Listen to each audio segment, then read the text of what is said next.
Rookie mistake, people. Durag Diaries, welcome back to another Boardroom Talks here, hosted by your boy Jords, joined by the fellow Spurs boys as we do.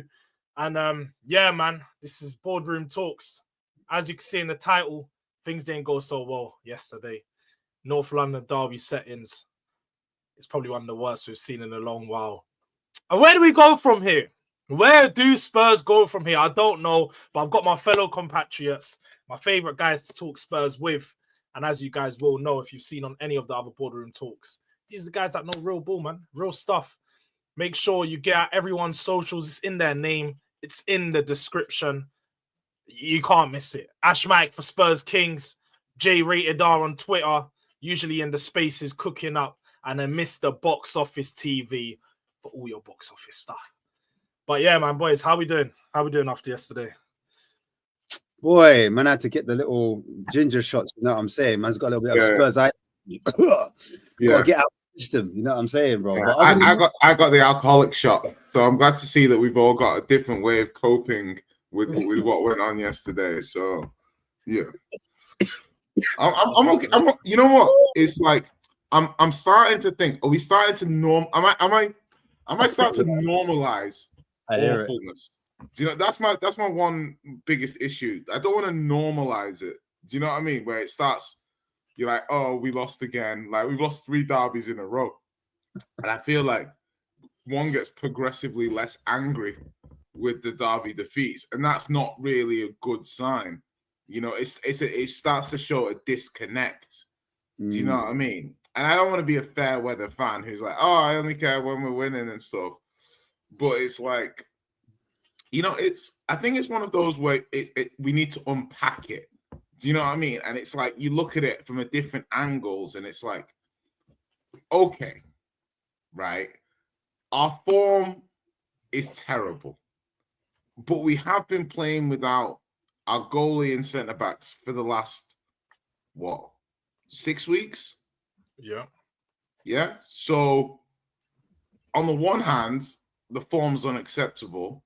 On the other hand, is there any team in the Premier League who you could take their goalie and 2 centre-backs, starting centre-backs, and they're going to be, you know, solid? I could debunk that straight away. We lost against Ipswich with our full team. No. What I'm saying is I'm not excusing previous defeats that we've had whilst having a full team. I'm offering context to the run we've had since. I'm not saying, oh, well, if we have the players, like, we're just going to win. That's obviously not true because we've lost games with these players. And I'll argue that last season when we went to Newcastle and lost 4-0 was one of the first times I was like, oh, okay. So this team, a good team can get battered. Do you know what I mean? And then obviously we've won game a week as well. We've won game a week as well. By the way, 100%. And this is all. So like, and this is not even just this season. Sorry to interject. No, go for this it, man. is 15 months. This is 15 months since a 10-game run. Yeah, which was his manager bounce as well. Yeah, I mean, no, but let's be honest, Alex. Though you've got to look at it in different ways because, like Jay highlighted, if any team in our position loses as many players, this run of form would be fair. This is due to happen. You just have to look at Newcastle. Yet last season when they had all their injuries, they lost their centre backs, their pairing, they lost the goalkeeper. They lost pretty much very similar to Spurs. Their whole spine of their squad, no striker. They lost all their players, and you saw them fall off heavily. And everyone's going, look, Newcastle can't get through. They can't get through. And then they sign a few players. Their players come back, and you're now looking at them pushing on to top 4 in a 6-game win streak, and they look like a whole new side. Now, obviously, there's a big difference in Eddie Howe and Ange in the way that they tactically set up for games and so on. But I feel like you can look at other teams and just look around to see that it's very clear that the injuries are causing. But the problem is, though, right? The injuries are down to him, and I stick by what I say. People are making excuses about that because it's the way we play, right? Because we're getting hamstring injuries for a reason, because the way we play is absorbing the players, right? And don't be surprised if Kulusevski's going to be out soon. Even though I still don't even rate him. My days! Is Man United are losing again, even more. Nah. Yeah, I was just. Yeah, but yeah, the injuries are getting worse because of him, right? And he refuses to adapt. Right? And the thing is, though, this is what's so bad about this whole thing. The win against Liverpool, when the press asked him about, oh, do you adapt? He said no. The players just got tired and they decided not to. This guy's not got a clue, right? Listen, Alex, and this is all on Ange, because the thing is, though, if his record is so bad, he should be sacked by now. And the board are backing him. Okay, so there's nothing to say anymore. Okay, this is on the board. we might as well finish the show then, Mr. Box Office. I want to hear your arguments. I want to hear your arguments. Nice stream, boys. I want to hear your arguments. Go on. No, you're right. Listen, the run of form that Ange's given is more than we have sacked managers for way less. Yeah, way less. Yeah. So the criteria to be sacked, it fits, right? But I'm gonna push back on the other side, and I'm gonna look at it like this, right? If you look at the team this season, right? If you look at the team this season, Tottenham have only had Vicario, Romero, and Van de Ven for 25% of the games. 25% of the games this season, we've had our goalie and our starting two centre backs. Now, that's obviously a crazy statistic, and I'm not gonna disagree with you. Where it's like, if you play a style of football that causes severe strain on players' hamstrings and groins and muscle injuries, can you then use that, like almost double dip and use that as a proverbial excuse? Because essentially that's what, it's one of those things. I have an issue with other little things where I start to question, do some of our players give up? Yeah, knowing that there's a ready-made excuse of, hey, they're tired, they're injured. Do you know what I mean? Like I'm looking, and when I look at these players, once you lose my trust, yeah, and it's just me. Obviously I know they don't care or anything. I'm just saying from my own perspective of watching football. Once the players lose my trust, I don't then think, oh, another manager's going to come in and fix it. I'm going to be like, these players are capable of doing this again. Do you see what I mean? So when the players start losing their, the running, the energy, the motivation, when it's exactly like, do you remember when Poch first came in and he started giving like Mason and Bentaleb and these players minutes, and because he knew they would fight and run and they care. I think to an extent we're not, I don't want to say it against certain players, but there's a certain competency with some of these players where, if they play too much or they're tired or this or that, the decision making, the logic is just gone. And I'm almost like, the average age of the signings that we made in this season, apart from Solanke, is 18.8 years old. 18.8 years old is the average age of the signings that we've made. So while you're right, Alex, in terms of there's a lot to be said as to why this manager could be sacked or what we've done wrong and not playing Spence and Reggie when he could have, which would have then eased the burden on certain players, which would potentially mean that certain players look fresher. And then, maybe Udogie doesn't get injured and stuff. But then also you look at the other side of it too. And that's where he has the plausible deniability. And that's where it's not super clear which way it falls.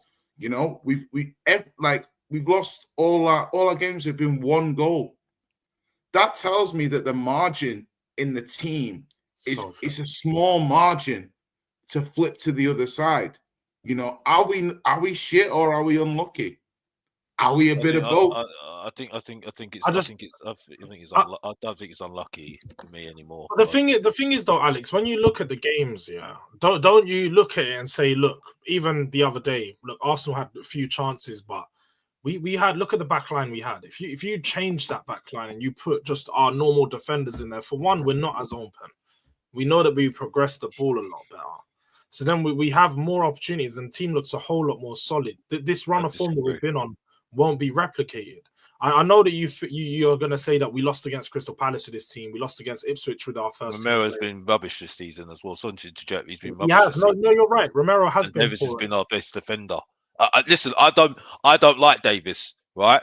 I think he should have gone a long time ago. But the point is, Davies is our best defender. He's been our best defender this season. What? He might have been this season, This season, because look at the wins that we've had. Mainly, he's been in defence.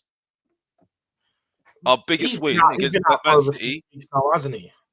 But our big win against Man City, he was our main defender, and Dragerson. Yeah. So I'm not. Listen. I'm just talking about facts here, right? So I'm not saying anything else here, but I'm just saying, right? And Davis has got a hamstring injury, and when does he ever get a hamstring injury?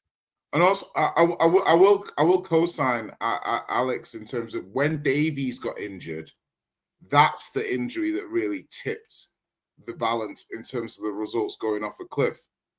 Do you know what I mean? I'm not saying obviously the other defenders were injured too, but it's like whilst Archie Gray has been solid and done all right, Davies is a much better centre back. Knows how to pressure, knows his positioning a lot better.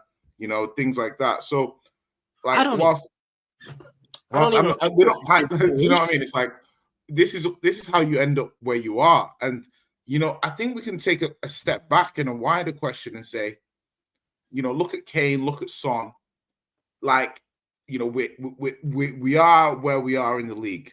We can see Man United are just behind us. Brighton, I think they're winning now, but they spent hundreds of millions of pounds in the summer, and up until just then, they were like 3-4 points ahead of us. And City, they've had a bad run. Yeah, Spurs have had a bad run. Brighton have had a bad run. I'm seeing the style of play that these three teams play is somewhat similar, and they've all had similarly bad experiences at the moment in the league. Is it a stylistic issue? Is it pragmatic teams are winning the day? Have we been papering over the cracks with Son and Kane, and this is the level that we're at? I don't know, because you start looking at our players and I start looking at other teams and I try and do comparative analysis, and I've never used to do it. I didn't like to compare our players when we were doing well, because I was always like, I don't know if these players are as good as I think they are, or they're just in good form. Never really wanted to hold the mirror up to myself to ask the question of how good these players truly are. But when you look at around the teams around you, and you look at Bournemouth, you're like, I take his player and his player. You look at Forest, I take this player, this player. Everyone around us is good. Do you know what I mean? The teams we're playing against are good. So do they have a better squad? I'm being mindful here because I want my boy to static, because I'm sitting just be quiet here. I don't want to hear everyone's point of view, because everyone's making solid points here, and I will chime in when everyone's finished. Like, I'll start now. Pretty much, I'm looking at game by game. Where do Spurs suffer? If I just take it out of context for a little bit, when Crystal Palace pressed us severely, that's when I saw Spurs break down when we were trying to play out of the back. Again, I saw it against Arsenal. When Arsenal pressed us from outside of the back, structurally, I thought the reason why Kingsley was under so much pressure and he dwelled on the ball a lot was because, for me, the double pivot and Bergvall, when he did drop in to make that midfield free, they were too close to each other. You could have almost thrown a blanket over them. Meaning, when Kingsley's on the ball, he hasn't got a person to play out to. He's forced to go down the sides. When he's gone down the sides, you've got Archie Gray that splits, and then you've got Dragusin that splits. Now, Dragusin, for me, he's not technical enough. He can't play those short passes, and he can't hold on to the ball, meaning, like, he's not safe in possession, You can't look after it. When you playing out from the back, you need to be able to look after the ball. When Arsenal had the ball, it looked like they had years, they had ages on the ball to pick the right pass, to find their players. Do you know what I mean?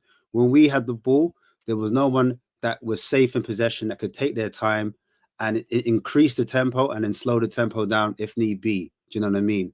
Someone that can come short, someone that can go wide. We were very narrow at times. So the point I'm making was in that midfield three, you didn't have any IQ other than maybe Bergvall at times. But Bergvall, for me, thrives when there's space in front of him. So when you've got Rice pressing Sarr, you've got Odegaard pressing Basuma, you've got Partey pressing. Okay. Also, Partey had a very, very good out of possession game yesterday as well. Yeah, he could have been got at. There was one time we did get got. He could have got. There was one time when Sarr just burst through, and I was like, "Whoa!" He didn't like any of that. He didn't like any of that. So then I thought maybe that was the game plan. I thought maybe that's what Andrew was thinking. He'll go, like you said, Jay, already, that Sarr and Bergvall were going to be the two energy bunnies that were going to press. And then obviously Basuma sits and he's there to protect. But my issue is with our players, we've got too many players that like to take too many touches of the ball, which makes it obvious and where they're not very clever in disguising the pass. Our players are stupid. Like, and I've said this before. Our players they lack football IQ. They're not intelligent IQ. The decisions they like, Basuma not just giving the ball back to that is a low IQ decision making. You're going about the second goal. The second goal. That's a low IQ decision. Even before that, right? I'm just saying, like the midfielders where they stand on the pitch when we're trying to build up from the back. There was one time Archie Gray gets the ball and he's looking for someone someone to pass to. Now everyone's being pressed heavily. Sometimes, in my opinion, if you're being pressed like that, you can play over the press, so you can miss a player. But that just depends now on your wingers. So Son and Kulu, they're high and wide, but at times you need to drop in as a winger, so then you can protect the ball and then you can bring a midfielder in, and that's when we invert the fullback. I don't mind if the fullback inverts next to the 6, if that makes sense, because it's another passing lane, and then the midfielder, the number 8 that was in the position where the 6 is going into, where the fullback's going into, they need to pull wide, like we see Madison do something. Yeah, but Ash, the hope, and that's perfect analysis. But the point, just to add on to that, is that the empathy for the other players to understand, okay, this guy's making a run to drop into the hole. Let me stand here so they have a simple pass because they're getting heavily pressed. Let me give this guy a simple pass to go up. And you saw whenever we were able to do 2 or 3 passes, we were out. Yes. Because the players would position themselves in a place where it was easy for your teammate to find you. And that's the biggest issue, the lack of empathy for your team. You're not making the game simple for your teammates. It's almost like everyone was fighting their own battle. You weren't. I think what you're saying though. I think what's something to interject, but I think Arsenal did better on the ball at the back because I saw them spreading out the play better when they were doing it from the back. But they worked as a team though. They pressed as a team. They gave each other options. They worked hard off the ball to give themselves options. We didn't do that. Like we made the game more. And I'll jump back in when you're ready. We made the game more difficult than it needed to be, even from a basic positioning, spacing, working for your teammates' point of view. Just the very basics of football in a game like this, we lacked just simple intelligence to just do those basics. And I don't know if that's just stupidity from the players or the setup that we introduced for this game. It's a mixture because I felt like the first goal, right, where it went off for a corner, before that happens, Sarr burst up the field with the ball, right? He burst up the field, goes to actual Kulusevski down that wing, and then from that wing, first he goes to Porro, then goes to Kulusevski, and then Sarr bursts on, he gets onto it, and then it's Skelly that makes a big challenge against him. I don't know if you lot remember. Skelly makes a challenge, and then Sarr's looking around like, "Right, is that not a foul?" Do you know what I'm saying?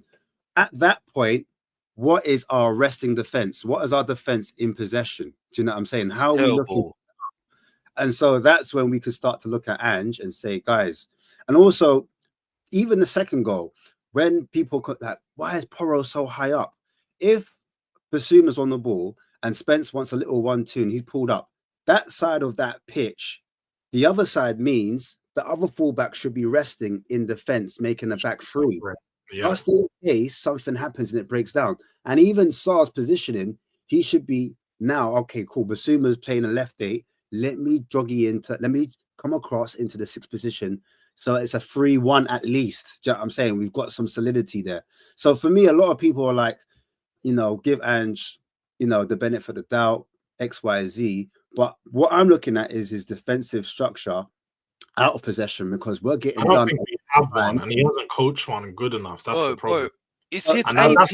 I would agree with you, because I feel like, I hear what you're saying, Alex, but like just off what Ash was saying, I know under Mourinho we used to do that so well. You used to have like Davies coming off left back and make it back free, and then so even Sissoko used to see at times. Sissoko would play as like a right back, because he's just covering. Pochettino used to do that as well. He used to go into a back three, like sometimes with Dyer. Sometimes, you know what I mean? 100%. He used to drop in between, but I think I generally do I think Ange does have a problem with it, but it's not helped by Porro, because if you look at the left-hand side, Jed Spence don't make the same mistakes as he does. Jed Spence doesn't go coming forward. Does he not make the same mistakes, or is he just way more athletic? So I think he's way more athletic, and I think it's so much easier. Yeah, but I think he's way more athletic. That's part of it. But if you even look at the runs he makes, you don't see him inverting as much, and I don't think that's out of managerial telling him. I think Jed Spence just knows. Jed Spence is because I'll tell you why. In-game intelligence. I'll tell you why. I'll tell you why he's doing it. And this is why. This is the theory I said. He's playing well to spite Ange, because Ange is not telling him what to do. He's sitting there saying, "Bro, you've ignored me for the last how many months? So now you've got injuries. I'll show you." You know what I mean? That's what he's doing. I understand Alex's point of view. I would be really intrigued to know how much is off the cuff Jed Spence, just, his natural in-game intelligence versus how he's coached. Because same thing with Archie Gray. When you watch Archie Gray and then you watch Spence and then you watch Porro all play right back, they all play it subtly differently. Yeah? Like they all play the role differently if you pay attention to it. And it's like, okay, are you all putting your little angle on this role, or are you guys kind of just being sent out there? And this is the point about the rest defense. I've spoken about the rest defense since last season. As somebody who, when you watch Arsenal and you see their rest defense, it's like, wow, this is. And by the way, it's not every manager has an amazing. I don't think Maresca's rest defense is particularly anything to write home about or anything like that. Do you know what I mean? Nice, very nice. I appreciate that. I might write that one down. But it's one of those things where it's like, and this is the thing I want to pass around the panel, is that you've got to respect all facets of the game. Do you know what I mean? And I've said for a while, Ange, like, he has a lot to do to convince me he's not just an Aussie Bielsa. Do you know what I mean? Like, he has Carson Hootel, Bielsa, these managers, they all started really well and they all had a very heavy pressing culture. And then when the players were burnt out or the injuries started landing, none of these guys could turn their ships around. And I'm saying, I think Ange has got more about him than that. But let's not lie, like Carson Hootel wasn't a top manager in Germany, Leipzig. Do you know what I mean? Let's not act like Bielsa wasn't like the godfather of Gegenpress and, like a top coach in South America. These aren't bums that I'm comparing Ange to, but the Prem is the best of the best. And like the rest defense is an issue because the goals we concede, they happen whether we're playing Ipswich, whether we're playing, whether we're playing Liverpool, whether we're playing. And I actually think Ange, for me, in this Arsenal game, he says he doesn't adapt, he doesn't do this, he doesn't do that. I think that he did adapt more in this game And the confusion of the SAR selection to me, and I'm not saying confusion in terms of why he did it. I'm just saying, okay, is Bergvall playing the 10? Are we playing with 2-8s? Are we playing a double pivot? Do you know what I mean? As in, like, I don't think the players on the pitch, those three, I don't think they had a clear idea of what they were trying to achieve in this game, in my opinion, anyway. Yeah. No, it reminded me of when I used to play back when I was like a kid, and the manager say, you know, you three in the midfield, you figure out who's all by yourself, who's going to go forward, you just figure out. And that's what it seemed like, because there was no positional discipline from anyone. And I feel like we've seen enough of Bissouma to know he's not going to hold that 6 role, and it's not going to be consistent with him. We saw the performance against Liverpool; it was great, pretty much flawless, didn't really do anything wrong. But this is the thing with him. In the very next game, he gives you this performance where it's stinker and hooked, and it was more than deserved. It was absolute horror. But Ash, what did you think of that second half? Because I suppose he tried to adapt, he tried to make the changes, but I don't know. For me, it looked even worse than the first half, especially in the midfield, because there wasn't one. I don't know. Controversially, I thought second half, Bergvall was in the 6. So naturally, positionally, he's gonna, wonder a little bit more. He's not as disciplined. He's not a natural 6, is he? So off the ball, there was gonna be a few gaps when we did lose it. It looked like a 4-1 kind of shape, if that makes sense, with Maddison playing just in front of him. But what he did offer us was when he gets on the ball, like I said before, he did carry it, and he was trying to pass into the channels at times. And he wasn't afraid to get his socks dirty, if that makes sense. He wasn't afraid to get in a bit of a challenge. And then I felt like Maddison, even though he wasn't effective in the final third, he didn't look like he was going to lose the ball. In possession, again, those are the type of players that I can kind of trust, compared to maybe like a Saar. Like, Saar's got benefits, don't get me wrong, like off the ball in terms of like pressing. Maddison won't press the same way as the Saar will. But at the same time, I felt like in possession, we looked a little bit more safe. But it turned more into a basketball game, I think. That's maybe why he didn't enjoy it as much. As much as we got forward, it opened it up, and then they started getting chances. I remember Declan Rice had a chance, and I was thinking, no, this is going to be a goal. And he kind of just shoots it straight at Kingsky, you know what I'm saying? It hits his chest.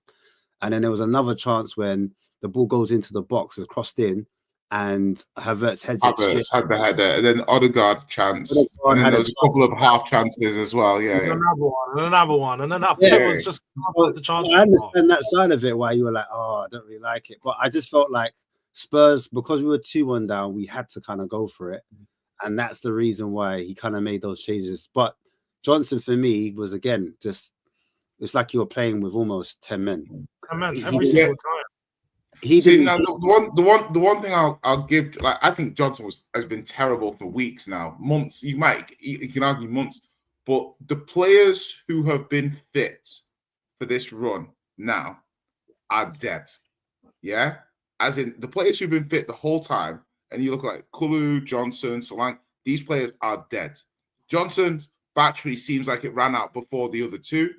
But now you see the other two's batteries are dead too now. Kulu and Poro, and the players that you mentioned now, are not are so tired at the moment because they've played so many games. Of course, right? But I'm also saying Johnson doesn't even have their engines, so they have bigger and more cardiovascular than Johnson, and he still played loads as well. Do you know what I mean? So what I'm saying is whilst he's playing terribly, looks like he's dissing. I also can look at it from the point some of these players are just burnt out, because what's being asked of them, like with the sprinting and the constant pressing, and that's what happens when you don't have a rest defense, Alex. So you obviously established some of the criticism of Ange. So then you say, okay, if your rest defense is constantly pressing the opposition, that's not rest defense. That's pressing. Do you know what I mean? So it's like we don't have a rest defense. It's like if we're not pressing, we're kind of just cones that are there to be passed around. Don't you Really? think though in the first half when we wasn't pressing that much and we were being passive, I thought we were doing a pretty decent job of keeping Arsenal out. I feel like we shut up shop, we got really narrow, really tight, and we limited them to opening us up as much. They had a few chances. I know you could look at Sterling and so on, but outside of that, there wasn't much clear cut. It was just a lot of crosses into the box, a lot of balls flashing across the box. But I feel like Archie and Dragusin dealt with it well. The problem was in the second half when there was no positional discipline in that midfield. Like you said, Odegaard was just getting on the ball and finding all the pockets and just playing it through too easy. I think the problem with that we had is all of our players were trying to ball carry. We had so many ball carriers on the pitch. They're all trying to get on the ball and run out the pitch rather than just play the pass and do a quick 1-2 to break through Arsenal's defense. And especially that's down to the manager because he's picking too many of the similar profile. Too many similar profiles in the midfield. And positions. Then how can you change that? How can you tactically change it if you're bringing players that, like, for example, your forward players, they want to run in behind. They don't really want the ball. Richarlison, neither of them retain possession. They don't want the ball to feed. They're not going to be able to look after it and bring other players in and then mix their game up. Do you know what I'm saying? They just literally want space to attack and get onto it and then get into the box and become like a wide forward. Do you know what I mean? So essentially, you haven't got a player that can. Obviously, Odegaard was brought in for that type of profile, but he's no longer there. But you would have thought this window, because he's injured, that would be a priority in getting a player that can basically do that. A lot of priorities right now, but we're 16 days into the window and we ain't got nothing. We got Kinski. I'm worried when this guy's decided to get another forward in. I'm worried when he's decided to get another forward in because the forwards he's got in already is Solomon, who's on loan at Leeds now. Right? He don't bring Solomon Timo Werner. Well, he said that he accepts everybody that comes through this club, so I'm going to take his word for it. So I'm sorry, Solanke, right? Felice, look where he's at the moment, right? Johnson, we know how bad he is. You know what I mean? Can we talk about that? Can we talk about that? Does everyone on this panel take everything that a manager says in the press conference as gospel? No. Or is it a thing where he's saying what he needs to say as a bit of PR? Or is it a thing where he's trying to communicate to the fans? Or is it a mixture of both? Do you understand? Because if we read into everything he says, then he's basically, like, when it comes to a press conference, every manager could clock onto what he says and knows how he's going to set up. So that's the reason why I'm throwing that question out there. I think it's a mixture of it, but as out throughout time, I think we've seen a more and more sarcastic Ange. We've seen a guy that's got a bit more frustrated with the English media. You've seen him be very, he's even being a bit tongue-in-cheek with his comments recently, saying, well, I don't adapt. That's the narrative, like, if you guys don't think I don't adapt, then I don't adapt. Like, he's doing all that type of stuff with him. So I hear it. I think that sometimes he's trying to communicate with the fans and just let them know, look, this is part of it. But also, there is a case of he's just trying to keep a happy home and he's trying to keep the board happy. As to why we're seeing right now, the board are backing him. When everything's against him. This is where you got to be like, yeah, I think this is a good point. Great point, Jordan. Because the thing is, there's two sides to that. One is you got to, when the results are like the results are, you can't be like talking spicy. Like, he's got to keep his tongue within like how he's saying. But also, the wider thing is, and this is the thing I just can't put my finger on. It's this summer, right? The strategy Spurs went on, right? The strategy Spurs went on, and this is a thing. And I've got my pen. And I've got a back of a letter that I should really open. I'm sure it's like some debt collectors or something. But still, we'll dive in. Now, and I'm writing down, and I look at the window we did when he first came here with Gabbanini and Paratici. And I look at the window that Lang did last summer. And I say to myself, right, Lang, okay, Ange. I say, right, so we lost Højbjerg and Lo Celso. And also Skip, yeah? But we've now got extra competition, yeah? Like in the Europa League that we didn't have last season. Correct. Now, watching the players like Bentancur, Sarr, Bizuma, Madison, now you saw what those players were capable of achieving last season. It was 5th place, yeah? You then took away players that contributed to that, like Højbjerg, who contributed a decent amount. Lo Celso, you know, scored against City away. You know, like obviously had a little contribution, but contributed. You could argue he should have played more. Skip, you know, we didn't love Skip, but you know, he's a Premier League level player, if not a low level one. So you lose all of that, right? And your answer is to bring 2 18-year-olds. Now, I don't mind bringing the 18-year-olds, right? But if you bring those 18-year-olds and say, make those promises to the 18-year-olds and say, you're going to get X amount of game time, you're now basically saying that we can't buy another central midfielder unless these other midfielders who've been proven to be inconsistent leave. Now, the writing really was on the wall if we actually break down and look at it.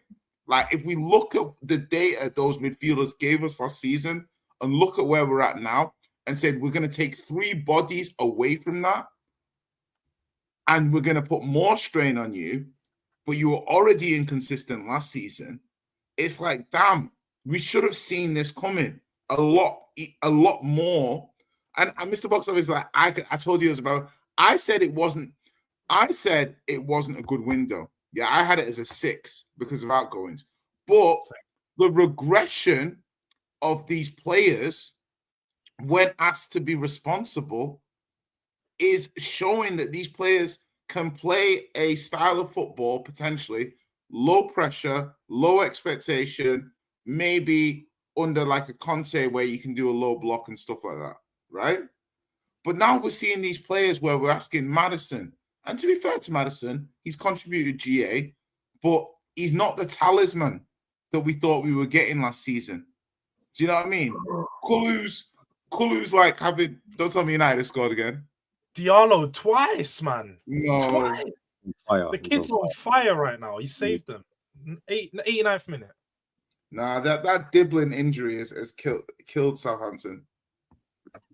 Man United by the way. Yeah, it's just I'm saying, looking at the squad building, and I just say to myself, that's what I feel that's one of the big reasons the board, like, I don't know if Lang has say like that, whether they're just all separate departments, whether Levy would ask Lang's opinion on something, or whether Levy would just sack him, whether Munn has an opinion, whether he asks Paratici's Eros. I have no idea the logic system that goes into a decision like that.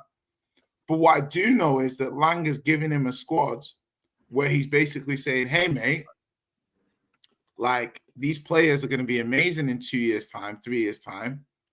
And so, I don't know, like, is that why he's getting a lot of leniency? Because they know they left him short, or they left him an immature squad? But then on the flip side, does Ang have to have some responsibility for saying some of these players could be important members of his team and gambling this season on those players being consistent? Jay, go on. Jay, you're saying the same thing. You've been rehashing everything I've been saying the whole season. And you've just verified everything I said. Everything I said when we sold Obier, we sold Lo Celso, the Argentinian Tom Carroll, right? We sold him, right? We'll put him on loan, right? And I said, well, who have we replaced him with? Youngsters.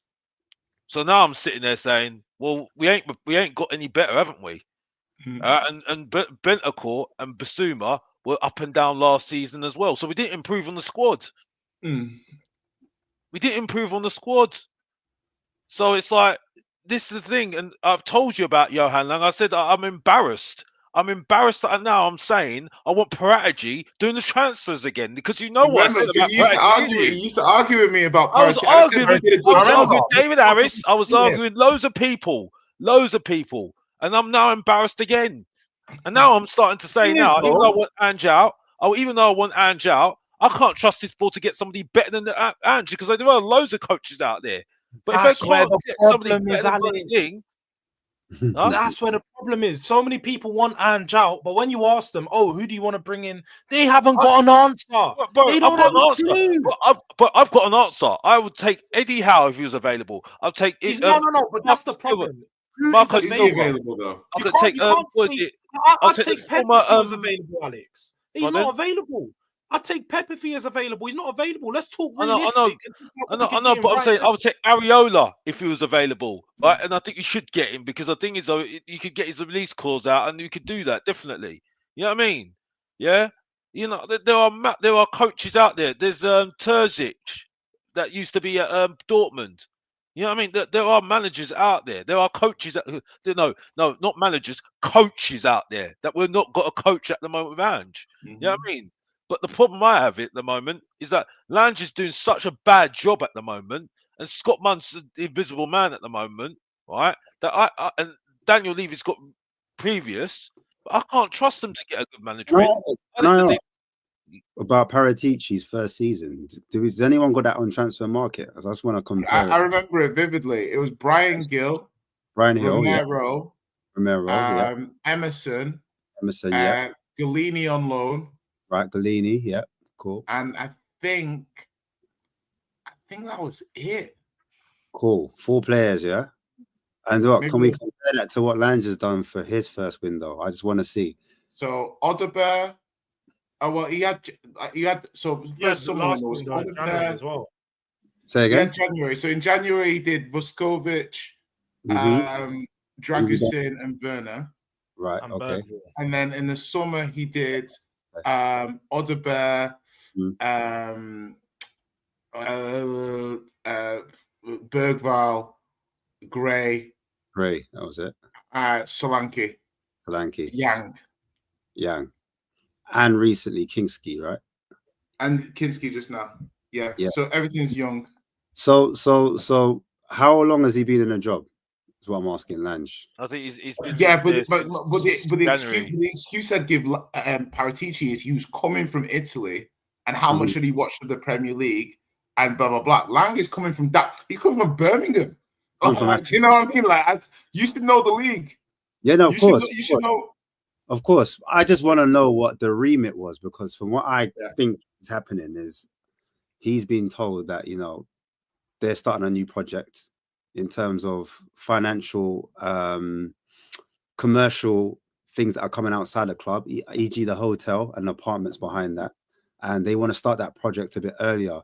So coincidental, all of the players we've got in, all of the wages have been ultra low. Do you know what I'm saying?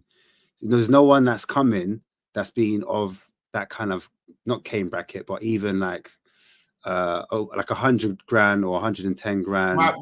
Madison only in this window, you mean? Other than maybe so like he must be on till. He must be on like 130, 140, surely. Well, I'll tell you that Werner's on over 100. He's on a loan. It's different. And you have to pay whatever. I mean, other than Werner and Madison. Werner don't count. I think Solanke isn't probably on about 110, if that. I don't think he's on much. No, I thought he was less than that. I thought he was in 70, 80. I thought he was 70, 80, bro. Probably is. Yeah. So I don't know if that's got something to do with it, because we were linked with other players that have different levels and different profiles, but we just didn't get them through the door. And that's where I struggle to believe that it's all on Ange, because he wanted, like, what did we hear all summer? He wants an all-action. Conor Gallagher's our number one target. Why did we not? We signed Neto Gallagher. I'm just throwing it out there. I don't know. Okay, someone says obviously we'll never know. So it's nice to like hypothesize about it and just like throw ideas around. I'm not. I don't know either. I'm throwing it out there just to open our minds up. And I'm just saying, in terms of length, I hear what you're saying, bro. Because obviously he's coming from Villa, he should know the league. But I just wanted to add on, what was the remit? What was the job description? But the thing, my thing is that like, but obviously that's decision. Like, if it's Paratici, we probably buy Evan Nielsen and Jonathan David or something. Do you know what I mean? As in, like, the player profiling is different, the scouting is different. So to me, it's like, are Spurs trying to say, right, we can't buy superstars, or we can't buy even, so we're going to buy the very, very, very best we can, but it's going to be like a year or two younger than even like a 19. Like Bergval, I feel like we signed 4 years too young. That's the problem. But no, I think Bergval at 19 would have like every team after him. Do you see what I mean? But you go Based on early. what? I Based mean, on like, what? but, like, pardon? You can't say based on what, Alex. No, based on No, what? No, I'm I'm saying, sorry. No, bro, based on what? Based on his so far progression this season. Yeah, Based bro, on What has he how progressed? he's performing. How has he progressed? How has he Bro, progressed? but what I'm No, saying is I did want to get your he's opinion on 18 that. though. Alex, hold fine, because I do have a question for you along that. So hold your opinion tight. I got you. We're gonna come to that. But Yeah. go on, Jay. But as I said, like, so he's 18 though. Do you see what I mean? So 18-year-olds who are performing at this level, yeah, like it gives you a lot of scope of what they're capable of doing in the future and how high their ceiling is. So it's like, I'm not trying to say that Bergvall right now is like a lights out player or anything like that. I'm saying that Bergvall right now, like, you can see there's Uzbekistan defenders in France who are getting bought for 40 million by Man City. Like, everybody is getting, like, people are scouting out Bear there. in mind, he's only got 25 League One appearances. That's what I'm trying to say. People are thinking it's easy to even buy these players. The players that Spurs are even getting, these Odebears, these Greys, these, like, there's a lot of work that even goes into them. Now, I'm trying to say, you know, don't be so busy trying to look after the future, you're messing up the present. And I think that's what we did in the window. We were so preoccupied. The problem is, And though, that's what it is when you go all the way one way, when you go all the way young, and like you don't mix in the both. You got to get the young players with the experiences and so on. But let me just quickly go to the chat, because we did get a super chat from the man like Don Husam. Like and subscribe. Deal off Jords. Anfield awaits. I big up to Husam every single time. Everyone knows him from the spaces, and if you don't know him, get to know Don Husam. Make sure you subscribe to his channel too. You might catch me on there every now and then. But we got loads of people in the chat right now. 67 people in the building. Make sure you smash the like button. I know Hotspur Cave Jay said pretty much we had 15 likes a couple minutes ago. Spurs. It was 3-1, was it? Diallo hat-trick? No way. Bloody hell. I turn it off. As soon as I saw that means that they're above us now, I think. Yeah. Well, big up to everyone in the chat. Who else we got in here? We got Tony Rodriguez in here. We got Usam. We got Elijah. We got Jordan. We got man like Jacob. Is he going to be pulling up soon? Who knows? He has been invited. So you guys might hear his opinion. And I know he's got some things to say to Mr. Box Office. Because he won't be happy. Has he? Well, I'm sure turn we up, have. then. Turn up, then. What I did want to ask you, Alex, is of course what Jay alluded to is our young players so far. I don't know about you, but I'm of the thought that our young players have been our best players, especially over the last 3 to 4 weeks. I'd say definitely over this Christmas period and leaning into now.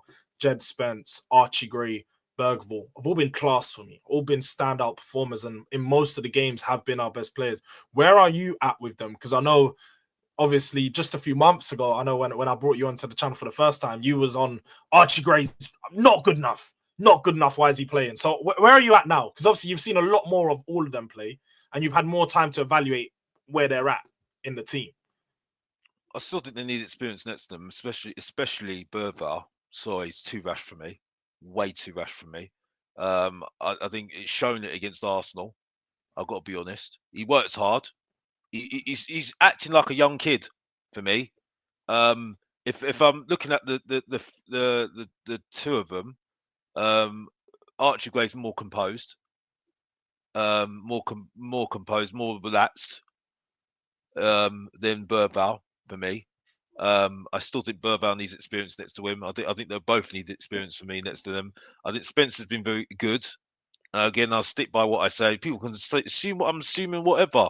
I can read between the lines. This guy is playing to spite Ange, as far as I'm concerned. I think he's playing his own game. I think he's learnt a lot from being in Italy as well. Learnt the art of defending, which is not getting coached by Ange. Right, he's not getting coached at all. Like this whole defense, whole midfield is not getting coached by Ange. I've got to be honest. But I have to be honest. I don't understand now why Gray can't be in midfield. I've got no idea why he can't be in midfield. I've got to be honest.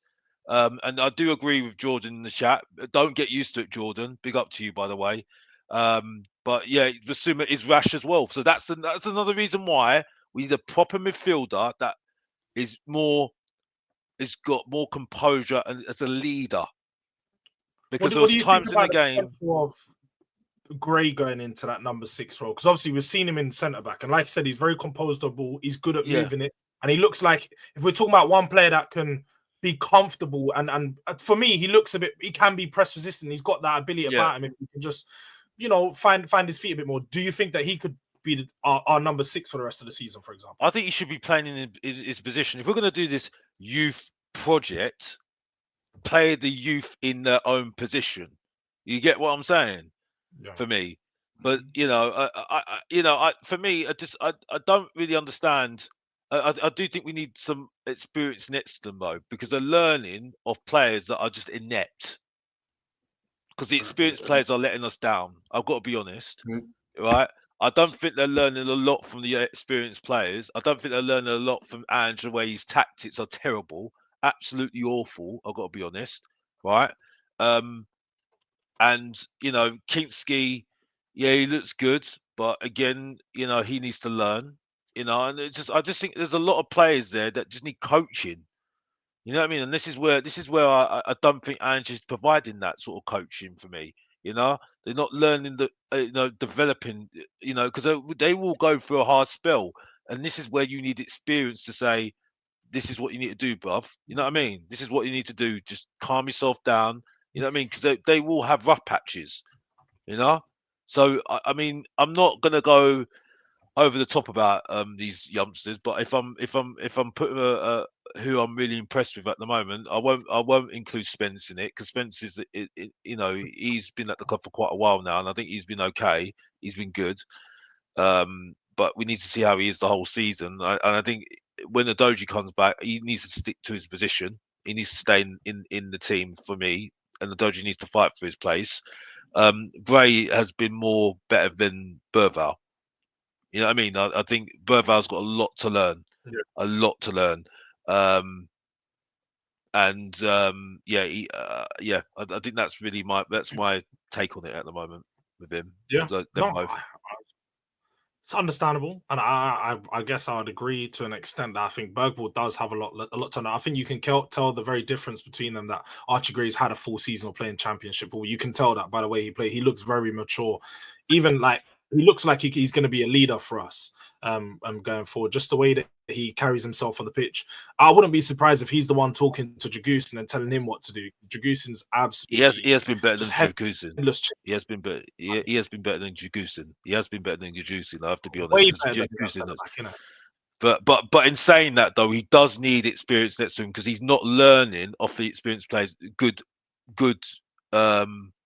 I think if we had Ben Davies back there next to him right now, he'd be class. I think Archie Gray would be doing a great job. Good habits, Alex, I think is what you're trying to say.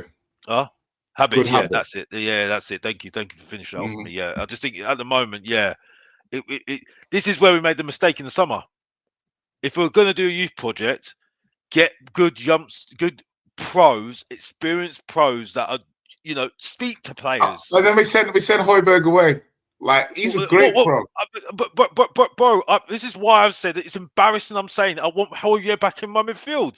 You know what I mean? So it's the thing. I've said everything. I've had to admit it. It's heard me how many times. You know what I mean? But this is my question with Ange, though. Do you see what I mean? Like, this is what I mean. Like with Ange, where Ange looked at Højbjerg and looked at Lo Celso and said, "I don't need these guys," and that to me is a bit like, Because I don't know how you look at Højbjerg and you look at Basuma and say, I need Basuma over Højbjerg. Personally, there's a reason why Højbjerg has played at a higher level, played for like Denmark Player of the Year and stuff. I just think that we have too many players who are fair weather, inconsistent players. And the problem is that when we have a squad like that, we used to be bailed out by Kane last season, like Son and, little other players, Don't you think though, Jay? Go on. Højbjerg was just a bit of a passion merchant. Like, no. Like, look at it like this, yeah? Let me explain to you. Højbjerg understood rule 1 of football. The ball moves faster than you can. Yeah? half our midfield does not realize this. And that's why Højbjerg could break lines and everyone else struggle. The amount of lines that Højbjerg breaks, compared to what we do now. Do any of our midfield even break lines or progress it like that? Sar's always running to where he needs to get to and closing the space that the ball can travel and the receiver has to work with the ball. He runs towards the player he's passing to and he reduces the space and their ability to turn. So, I look at it like the players that we have, the technical ballers, you have Lascelles, so I don't think Højbjerg was really technically safe in a single pivot 6, but I think he could have done a really good job in a double pivot with a composed passer. Do you know what I mean? And that's where I'm like, sometimes the squad building of what we're trying to do, to me, is inconsistent. We can get to Brennan all day, but the thing is Brennan and Son, like, the funny thing to me was last season, Brennan, Son, and it didn't work properly. And it only started working when Son moved up front. Do you know what I mean? So you didn't have Son and Brennan on the wings because neither of them are top touchline dribblers. You really only need one, and you want the other person. And I'd even be like, well, I'd love Son to have Brennan's role. Because if you're basically telling me, Son, just arrive in the box and finish. Yeah, I'm sure he could do that all day. So that means buy a certain kind of right winger. So, Ange, if you want Brennan to do that role, then why don't you just get Son to do that role and buy a different right winger? That's the thing. You only have to look at Nottingham Forest to see that works. About things. I don't know. Like, for me personally, I just think obviously Son has declined in terms of like helping us in possession. I think he's weak in possession in terms of build up. I think as good as Jed Spence is, he's not a left back, meaning that his vision, because he's so right-sided, his vision is basically he sees the pitch like that on his right side, on his right eye. For Gray as well. Exactly, for Gray as well. So what that means is sometimes if you go on the outside of them, they can switch off, because there's been a few goals this season I've seen where Spencer switched off on that side, and even Archie Gray's not in the right position. Now, playing centre-back to playing centre-mid are two different positions. Let me tell you from experience, Playing centre-back, you can see the whole of the pitch, Pitch in front. When you're playing the 6, and your peripheral vision, you've got to be like this, like a lighthouse, constantly yapping, talking, communicating. Do you understand? And yes, he at the centre-back, he's got more time on the ball. He has. Because what the centre-backs do is they spit into a left back and a right back. Essentially, they open up the pitch and they go on the edge of the box. When you are in the middle of the pitch as a midfielder and you lose that ball, it's all on you. You have less time to make that decision. So I am reserving my judgment on Archie Gray as a 6 because I haven't seen it yet. Do you understand? And I know 70% of what he played at Leeds was as a right back, and he inverted at times. The other 30% was either between left back and the 6, the centre mid. And now he's going to go up to another level from the Championship and play at Tottenham Hotspurs when we're under pressure. We're at 14th at the moment, and we're asking this kid to be a number 6 where he said it's his favourite position. So what? He needs to be blooded in my opinion. And I'm not going to put that type of pressure on the kid. I'm expecting Bergvall to mess up. I'm expecting Bergvall to be rash at times. I'm expecting Bergvall not to have good decision making. Do you understand? But why? Because he hasn't had any minutes in English football. He's still learning. This is all brand new. So first touch might be baggy. He might take too many touches when he needs to keep it simple. He might need to scan a little bit better.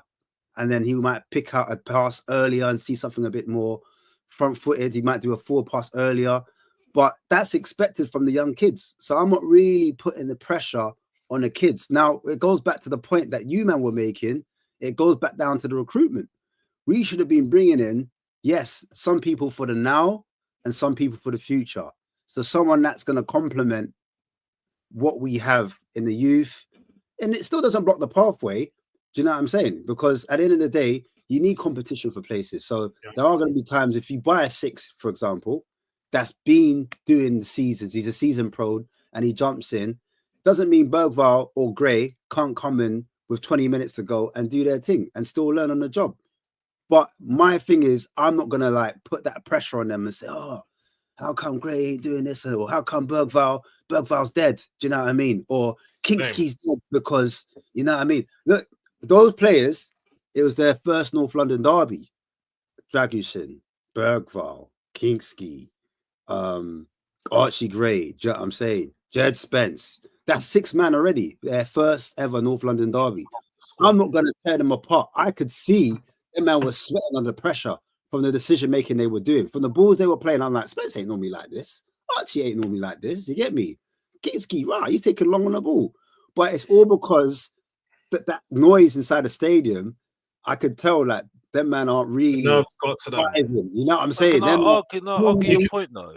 Yeah, normally. Go on, argue the point. Go on.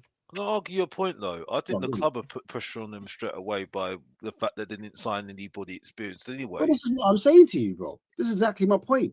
So that's what I'm my point as well. People talk about pathways. I'm like, no. That's bullshit, bro. Pathway won't be blocked if we buy a player for now. Do you know what I'm saying? Because you can still play those youngsters in. That was my whole point.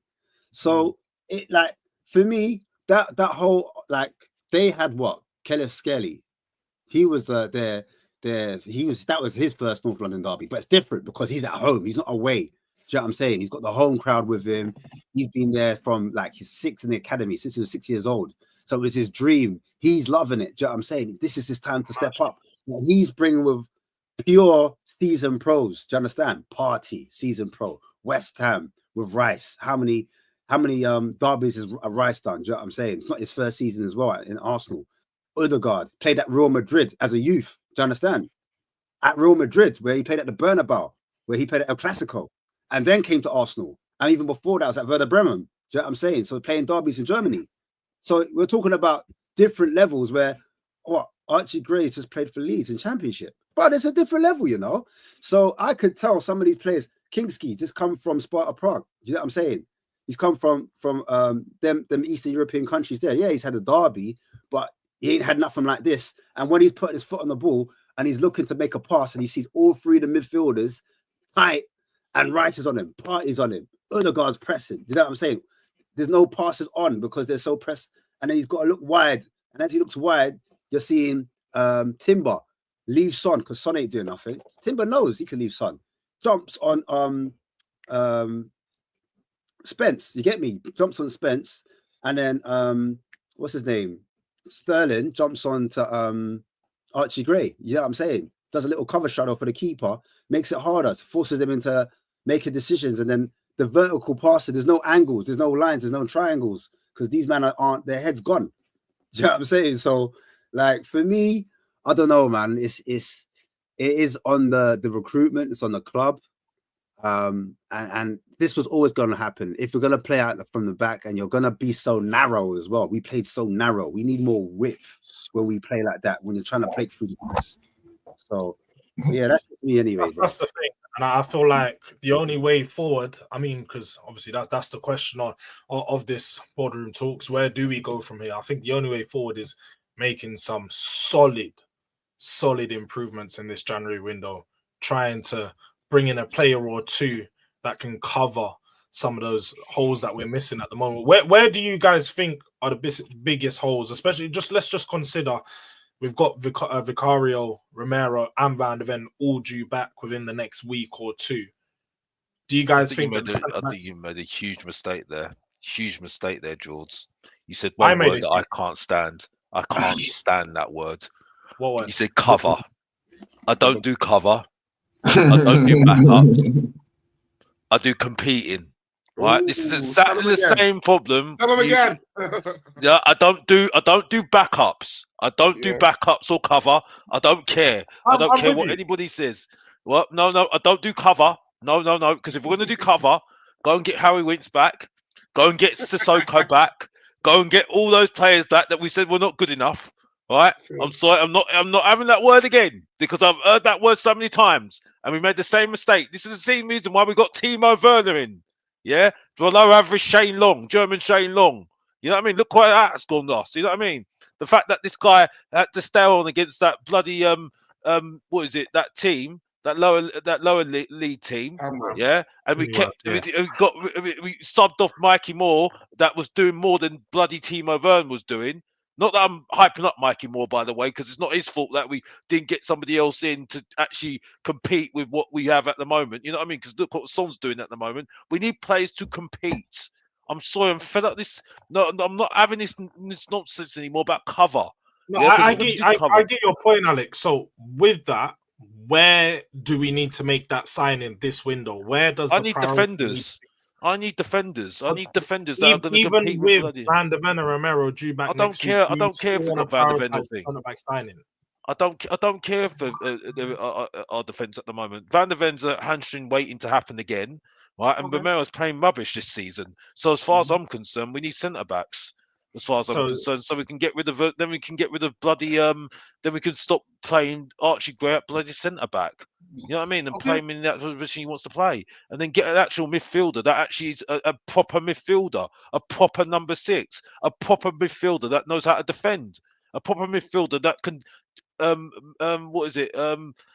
sorts out the play. You know, control the tempo of the game. You know what I mean? It's not going one end and the other end, one end, the other end. I'm sorry, it doesn't work like that. If we're going to keep on doing that, we're not going to win nothing. We're not winning nothing. So just off the back of that, do you agree, Jay? Do you think that we need to bring in a centre back still need to be prioritized? I would. I mean, my thing is that, like, obviously there's such a thing as having too many players. I don't want to be one of these guys who are like, you know, but the injured players do eventually have to come back. Do you know what I mean? So it's almost like does what we buy now affect what we buy in the summer? Like, do you know what I mean? So for me, the most important thing I would say is a left back. Like, if we only got a left back between now and the end of January, I'd be okay with that. Because I'd say that we've got attackers coming back. Mikey Moore's back now. I think we need another attacker, but Moore and Richarlison are back in now. Odebear's not a million miles away. That's 3 attackers that we've not had all season.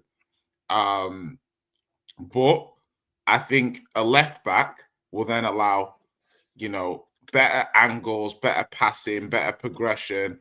Spence to switch over to right back, because it'll be incredible. Because I like it when you put pressure on the manager, because we all have eyes.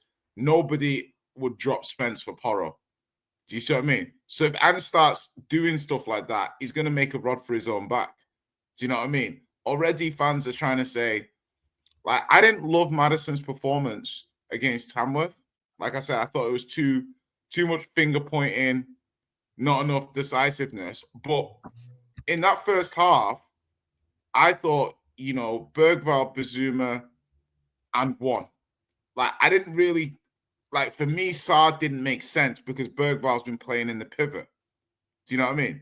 So if you almost then move Bergvall straight out, it's just like the inconsistency of logic that we've got here now makes me think, how many players does Ange trust in this squad? So not necessarily who do I want, but it's almost like the manager's saying attacker. Is that the manager saying, I'm out of faith with Brennan Johnson? I'm not backing you anymore. Do you see what I mean? Like, I'm looking at what the manager's asking for, and does that impact what he thinks of the current squad? He's not saying he wants a midfielder. Is that him saying, okay, we'll deal with this in the summer? Or is he actually still saying, like, players like Bazuma and Sarr is who he wants to... Because I'm like, if you're going to put your house on Sarr and Bazuma, I don't know. He's in trouble if he's doing that. Sorry. Sarr's not progressed like we thought he was good. Well, I mean, I was never as high on Sarr as some of the fan base, but I think he's a good player, a good player for our squad. But has anybody progressed, bro? Because no one's progressed. You know what, Alex? You know what? It's not very often. It is not very often, Mr. Let me use your government name, Mr. Box Office. It's not very often that I will say this. And comment section, you know, Jords, Ash. When Mr. Box Office asks, which players Ange has improved, and he's been saying it for a while. I'm not gonna say I'm starting to agree with him and question it. Don't worry. Well, no. I am gonna say, if we objectively ask which player, because like when I look at Fulham and Marco Silva, and I don't know why I'm using this example for this. When I look at Iwobi, Pereira, Robinson, these men have been coached. Do you know what I mean? This is what I've been saying since March last year. I'm sorry, I have to say it. Okay, a broken clock is right twice a day. Fine. Fine, Mr. Box Office. You can have it. No. Listen, Jay, you have your own opinion, but this is why it's fun to have you on the show, because I like to debate you. It's fine, it's cool. The point of who he's improved. It's something I'd like to revisit at the end of the season. But I'm going to tell you, Mr. Box Office, it's something that's officially on my radar now. It's officially on my radar as something to examine and look at. How many of these players are improving? Go on, man. I would have just said that. I do think there is a few. I think there's a few, but it's a great point to make. But you know what I mean? It's something to keep in the back of our minds. There's not enough evidence. That's the thing. There hasn't been a reoccurring theme, or it's not like with certain managers, you can usually pick out certain positions that they always improve players in. With Ange, I'm struggling to see the consistency in that. I don't know where that position's going to be. I think, especially defensively, players may have got worse rather than better. Like if you look at Van der Ven, from the guy who I'm looking at some of these players, and some of these players are just naturally evolving as they improve. Do you know what I mean? As in, just Van der Ven's not improved. Yeah, Van der Ven's not improved. What I'm saying is, certain players will, but then it's almost, and this is what I'm trying to say when I look at certain players. When I look at like a Harry Wilson, or I look at like a Pereira. Pereira is a great example. I never rated this man as anything like at Man United, but now I look at him, he's a competent Premier League midfielder. Yeah, that's coaching. That is surely that is coaching. You look at Eddie Howe's team. Look at Eddie Howe's team, and you see players that are improving there. Gordon's definitely improved. Gordon's improved a lot. Like, because I liked him at Everton, but what he's doing now is that's a huge improvement. And I think some of it is him, the player, and his mentality wanting to improve. But that's also coaching. That's coaching, the guy is lights. The guy is a lot better than he was at Everton. You know what I mean? I just want to bring in Jacob here. Big up to Jacob coming and checking in. Boardroom Talks. He's here to join us. He's been in the chat, so he knows where the conversation has been going. Jacob, I suppose chime in here. You've obviously been in the chat. You've been probably wanting to say something. You've probably been holding back on saying something until you come in. What's your thoughts on this? I'm just watching Ashmatic sit back right now, taking a sip of his drink. He's like, all right, let's see what Jacob's going to say this week. I mean, I get it. We all want to just like have the conversations and like have the chats, and I get it. It's like time consuming and it fills the airwaves, and it's like, yeah, we all talked. And it's like, yeah. But again, we're just dudes on YouTube.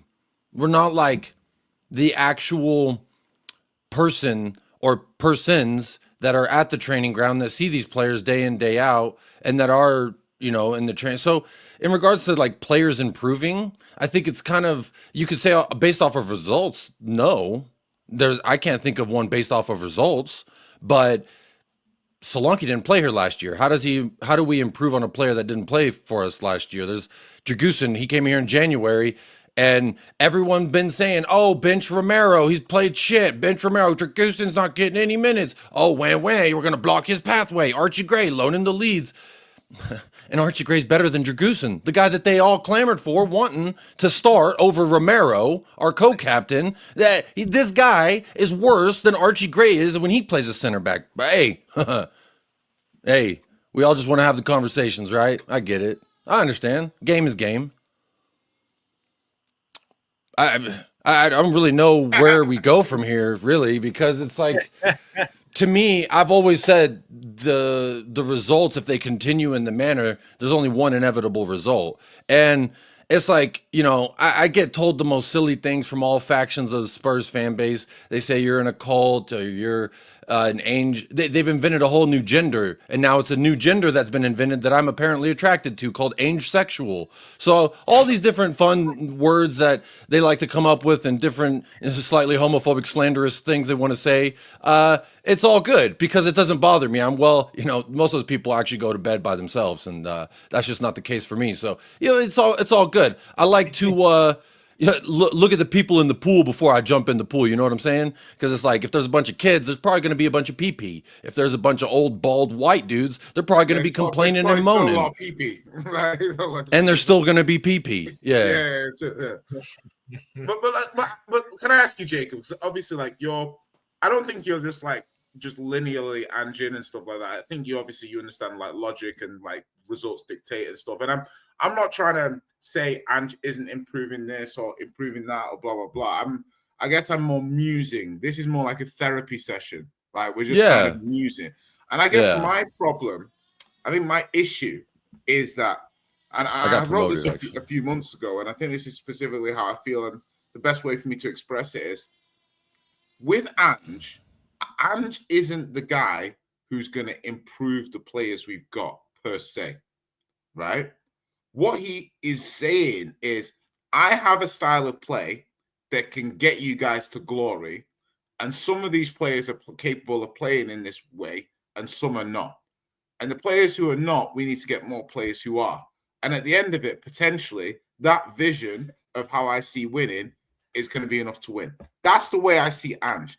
Now, the question to me is, in order to go down that path, to get rid of all the, because already you're getting rid of the Hoibergs, the little Celsos, blah, blah, blah, people that people are saying aren't good enough, but fair enough, whatever. You're getting rid of all these players now to get more players in to fit that style of play and everything like that. And I don't think it's a negative because we need these players anyway. But I'm also saying there is a lot of managers who would improve on what we're currently doing. And no question whatsoever. There's a number. And how so? In a hypothetical sense? In an imagination world? Because it is a hypothetical at the end of the day. But I'd say in a hypothetical in terms of, I do not believe that we have, like, in terms of form over the last 3 months, the 16th worst team in the league. I do not believe that we do. And I believe that there's other managers who potentially could set us up that would get us more results that consequently would improve us, and then we would be, ergo, a better side. Do you see what I mean? Now, that doesn't mean that I think the ceiling of where Ange is going is not higher than those other managers and therefore worth persevering for. But I do appreciate in the short term, there's other people who could, in my opinion, do better. And that's the way I see it. I think that the ceiling of Ange is a lot higher than so many other managers, but the floor of Ange is just as low. And that's the issue with him. He's not going to get the best out of a poor bunch of players. That's not Ange ball. That's not the way that his philosophy of coaching players isn't trying to get the best out of a bad bunch. It's you give me the players I want, and I'm going to play this way, and they're going to thrive because playing this way, eventually you're going to build on, and it's going to be good. But you need these players to play that football. And that's where the issue is. I feel like especially when you don't have players that can progress the ball out from the back, you ain't got players that are comfortable on the ball, it's not going to work. We've got far too many players that don't like playing with the ball at their feet. It just doesn't make sense. It's like completely anti-Ange ball. Big up to the people inside. I keep saying, let's get this to 100 likes. Got 120 people in the building. We're only on 60 likes. That's just taking the mick. It's nearly 10:30 at night. Tottenham are 15th in the Premier League table. 14, surely you can give us something to be happy about. No, we're below Man United now. I'm pretty sure we're 15th now. That's 14th though. That's what we were 13th going into it, wasn't we? We were joint 15th with Palace. We are Palace. If we don't win, Palace are going above us this weekend. We've got a better goal difference than Palace. That's something to be happy about. I'm concerned. Exactly. I'm really concerned about our league form, and I'm concerned. The thing that really is concerning me is that Man United are now grinding out results. We're not. We're not. And the Arsenal game, I predicted 2-2 because I said we need to get results now. It's not even about Europe. It's not even about. It's not even about getting into Champions League anymore because that's where he's gone now. You know what I mean? And the trophies, yeah, we can win cups. That's great. That's covering our form. But it's like we are sleepwalking into a relegation battle at the moment. I'm not saying. It's not even saying about because I don't think we should be. I don't think we will be. I appreciate the way you worded that too, because I think we are in a results trend. We are sleepwalking in that direction. But before we even kicked the ball, there were Spurs fans already cucking it up, saying, "Oh, we're in a relegation fight and we're gonna lose." And like to me, when I wake up on a game day, I don't immediately say, let me just see how stretchable I am for this next person. Yeah. No, I wake up in the morning thinking I'm gonna take the day. This is my day. Give a damn who it is and what form. So like for me, and Jay, there was something that you were saying that I wanted to come in on real quick, which was about like bringing in a new manager and that he would do this and that. And I agree, because you look at our trends, our 18-month patterns of history, that tells me that we do, because for Jose, we did it. For Conte, we did it. Hell, even for Nuno, we won him player of the month or manager of the month. And then we sacked him the next month. So to me, like, you're right, a manager would come in and then start getting some results. So if the table is legitimately like the focus of your concerns, then I think that you're fully within your right to say, I think the Tommy Appleseed or Jim Bones from down the street would be the better manager. Like for me, I'm fine with Ash if you want to be our manager, but outside of that, I don't trust anybody. So an assistant. I see it as another way too, is like, remember where we were when before Conte, we were manager shopping and we were getting turned down and we ended up with Nuno. And then we got Conte in the middle of the year. And then after Conte, the same thing happened. We're doing this. Hey, you know that meme of that guy? He's like, who wants me? No cap. And it's everyone 100% says no. Yeah. That was us. Arne Slot said no. I even think the dude from Boca Raton or whatever, he said no. There was a bunch of people said. So then we ended up with Matthew Del Monte said no. I saw it, bro. We ended up at Ainge Postecoglou. We were at the club and we said, "Hey, Arne, you want me?" He said no. He actually used us to get a richer dude and went and got a better deal with Feyenoord. Now he's at Liverpool. So we were used in that sense. We got played up before we even landed at Ainge Postecoglou. So that's the part for me that's like the reluctancy of managers to come into here and try to change things is at an all-time high. And Ainge was like, sure, I'll give it a go. I think I can do it. And you know what? That's the part where I'm like, I just failed to really be so mad at the guy, because I know the problems here and we're showing the same problems that we've shown every manager. It is a repetitive problem. If I continually sleep on the left side of my body and then I wake up every day and my left hip hurts, maybe I just try doing something different. And that's where I have just the smallest ever so dwindling piece of hope that Tottenham are actually doing things differently, because in the past we would have already sacked Ainge. It wouldn't have even made it this long. But we are still in a few cups. We are still alive. I mean, how big our chances are varies from person to person. It's all relative, but we're alive technically in 3 competitions. And in the Premier League table, it is not good. And I do agree with Alex, like, we are slowly trending and sleepwalking into a discussion. I don't think in any legitimate world we're going to get relegated this year or next. But my point is, like, I've just always felt like you got to go through the brush just to get to the bush, if you know what I'm saying. Like, you gotta get through the thicket to get to the, you know what I'm saying? And for me, it's like everyone's patience level and tolerance level and pain level, it's all different and it varies from person to person. Like, that's why I don't ever, like, I love Alex and I love everybody that I disagree with on different terms, because his relationship with Tottenham and where he sees Tottenham is not my relationship with Tottenham or where I see Tottenham. So it is all a relative experience. And that's why for me, I don't think you bring a manager in and it's going to actually fix anything. I think it's going to be putting a Band-Aid on the boo-boo. And then in 18 months, we're going to have to change the Band-Aid again. So I just want to say, like, and I think you explained that really well. My point to you, just back on this, is like, imagine you told me that I have to amputate my foot. Okay, I'll amputate my foot. Imagine you come up and rock up and there's no anesthetic. That's what we're trying to do here. You can't complain. They used to do that in the Wild West. Bite the belt. People are screaming because you're cutting my foot off with no anesthetic. You told us it would be difficult, not 14th, 15th difficult. That's not. Nobody. That's not. Whoa. And that's what's happening here. It's because if you tell me that this player is good and that player is good and this player is good and that player is good, and then we're fourth, like that meme on the internet where he's driving and he's like second, third, 15th. That's how it feels like being a Spurs fan at the moment. No, I think. Oh, sorry. No, go on. Finish up. I was just saying. I think, and I've said it before, and I've called it the, Emperor's New Clothes. And it's my analogy for this.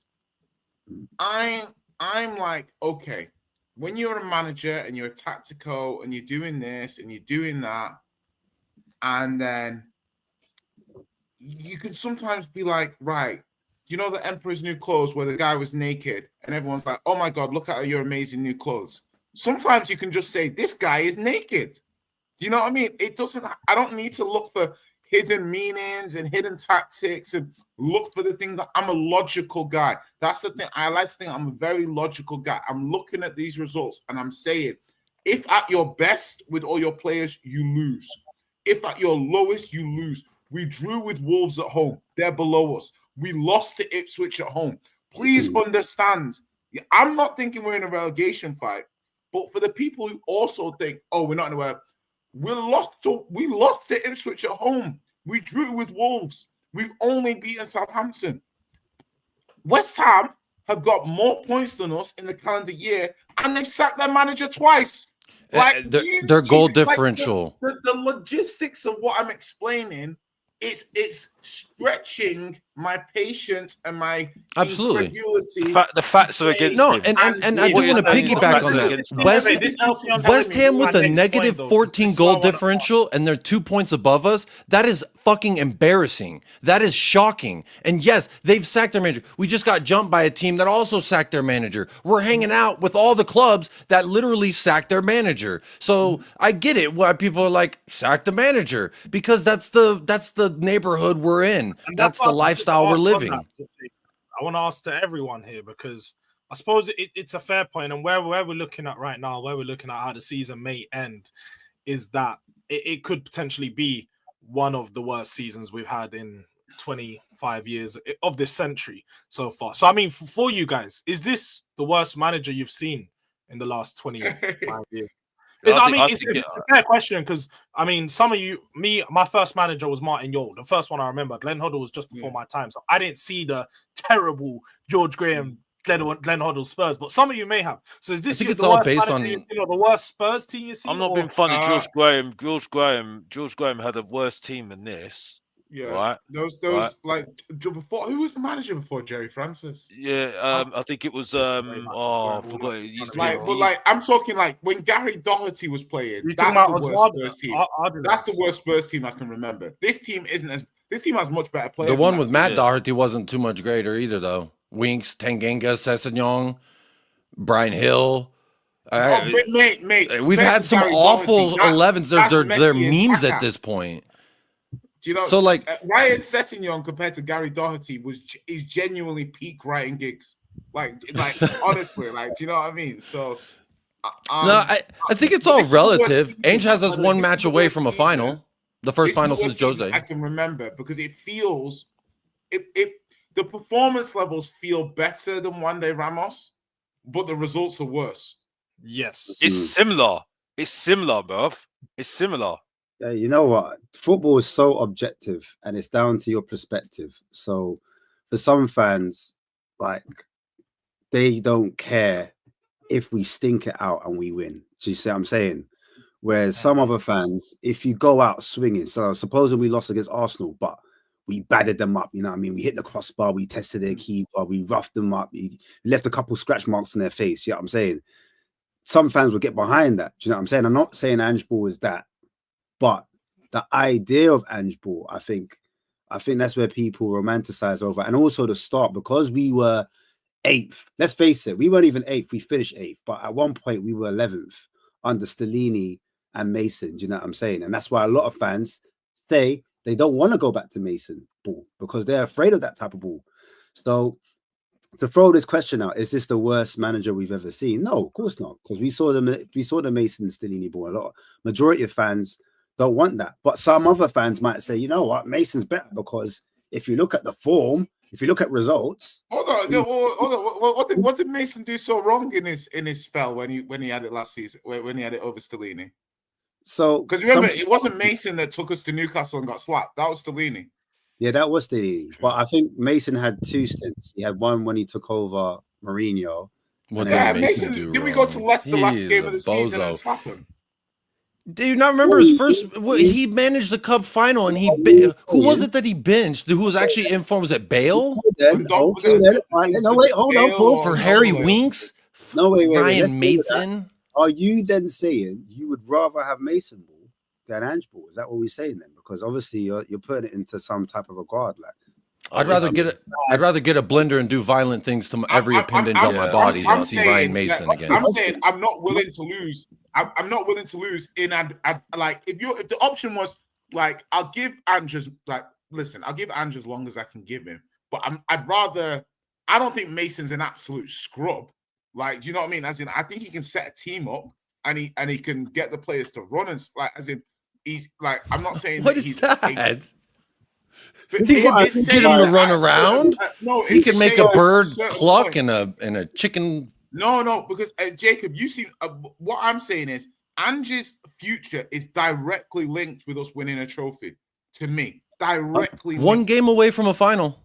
No, he's got us one game away from a final. Ange. What I'm saying is that like this season, like if we go, remember the League Cup semi-final and the FA Cup fourth rounds are Same 3 days apart. Yeah. So we're gonna play both of those games. If we lose both of those games, and we're 15th in the league, you think there's not a big question to ask about Ange's future? Huge. That's question. Fair. I wouldn't even say it's a question at that point. I would say that's the end. I would say that's the final. Go on. No, I just agree with you. I don't even think it's a question, though. So I think it's going to be the semi-final and the FA Cup fourth round. But if you lose both of those games, that's it. Yeah. I'm not sure he makes the season personally. No, I wouldn't necessarily then just quickly bringing it back around. I need to know everyone's opinions on whether he is actually the worst manager of this century. I just want to know because for me, no. But I don't think he is because I think Ozzy Ardiles was not that great either. Nah, he was way back. Ozzy Ardiles, we're going 35. No. You're talking about Christian Gross and the man. I'm talking about from the thousands onwards. We're talking about just 2000 onwards. So under Daniel Levy, pretty much. So George Graham onwards, we're talking. I think he's his worst one. Yeah. Do you think this is Daniel Levy's worst appointment? Yeah. Or was Jackson Tini wasn't there? You think Glenn Hoddle went worse? Yeah, true. Yeah, true. Yeah. Actually, maybe he is. Yeah, maybe he is. Glenn Hoddle. Yeah, maybe. I don't like Ange. I've got to be honest. But yeah, maybe. What? No way.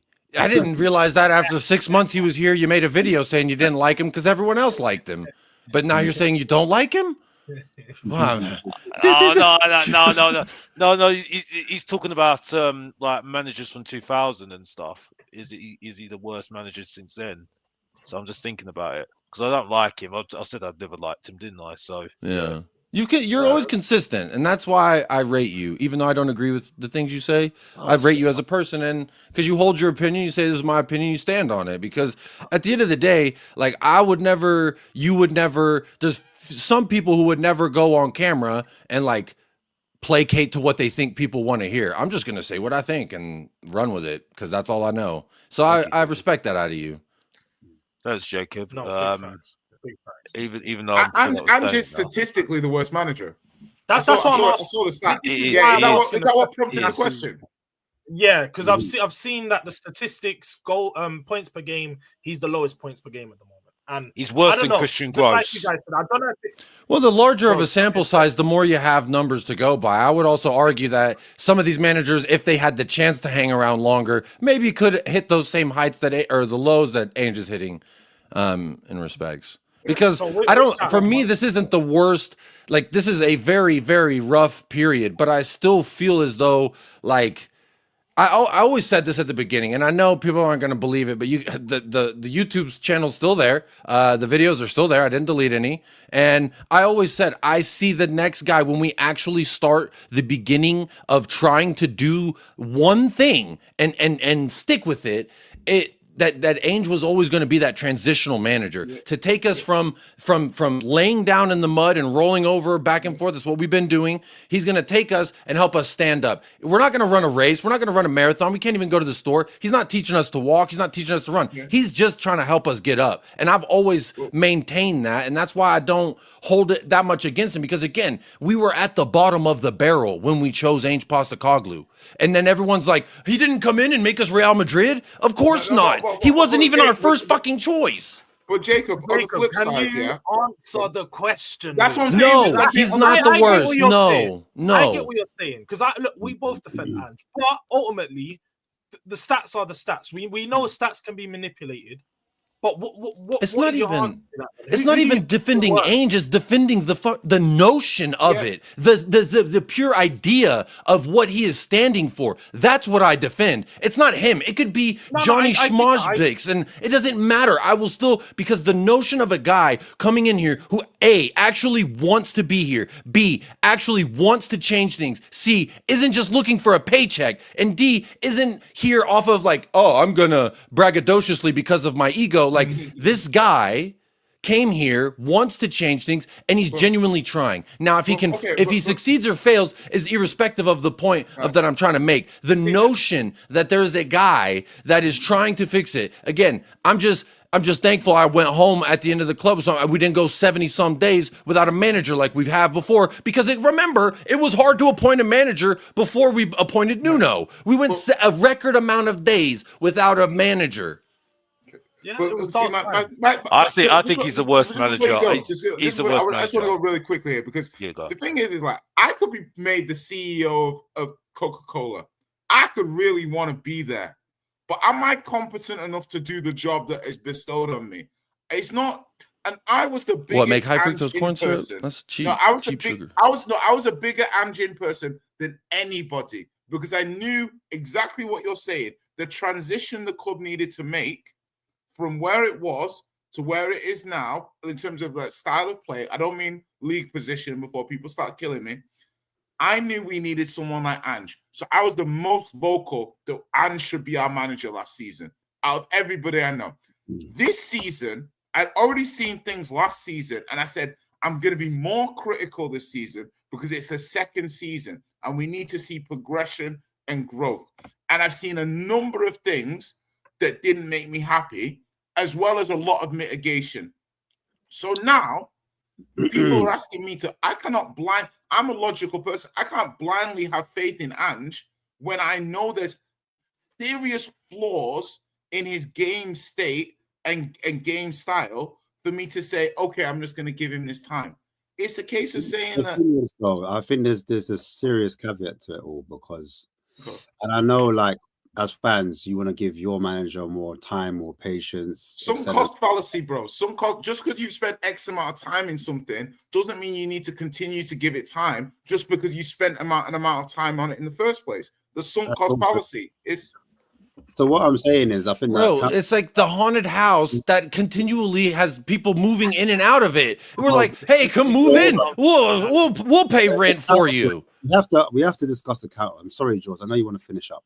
I was going to say, go on. I wanted you to get your point out. Because what other fans on the other side will say, actually, I'm looking at Gary O'Neill, who, by the way, is some might say he's a defensive manager. Some might say he's a manager that mixes it up a bit. He's a bit of both. He does different type of tactics. Anywho, he was the manager of Bournemouth. He left. Areola came in, right? Similar amount of time as maybe you'd say Ange, or maybe a little bit more.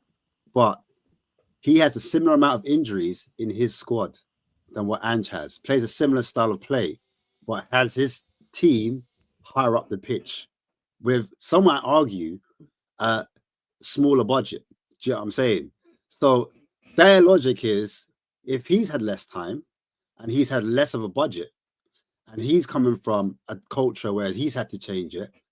How come he's not all the way down in 13th, 14th, or joint 14th, wherever he is, and he's managed to keep his team up, fighting nearer to the big boys? Now, people might say, "Oh, because it's one game a week," and that's basically changing the level of where he should be. But as I said before, he's got a smaller club, so some people might say the expectations different. There's the nuance, but at the same time, he's working with what he's got.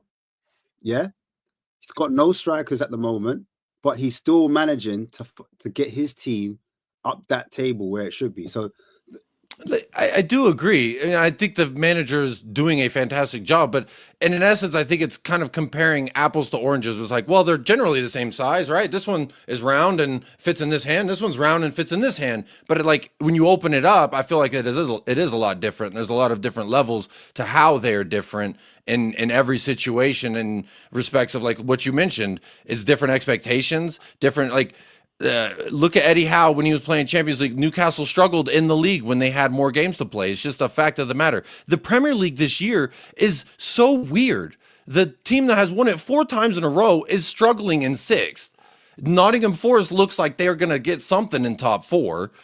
They look like they're going to finish in European spots. Like a lot of things are moving, but we are getting down to the part where you're starting to see closer to where you're going to finish. And that is the alarming part as well. And like, I see the chat, I see people, oh, Jacob defends Ainge way too much. I just have a different opinion of you. I'm just not going in on him the same way that everyone does, because I feel like I'm just looking at the entire structure of the building and not just the front room, saying, oh, the house is ass. It's like the entire structure's ass, and I'm trying to say that it's never going to be an easy fix. And whether you brought Gary O'Neill, Areola, or Simeona, or whatever name you want to throw out, like, to me, you are only going to be as good as the kitchen as tools provided for the chef and the ingredients. Like, if I'm constantly giving you the worst eggs, the worst chicken, the worst produce, the worst of all that, and saying, but you're Gordon Ramsay, how good you think the meal's going to be? I don't think it's going to be that great.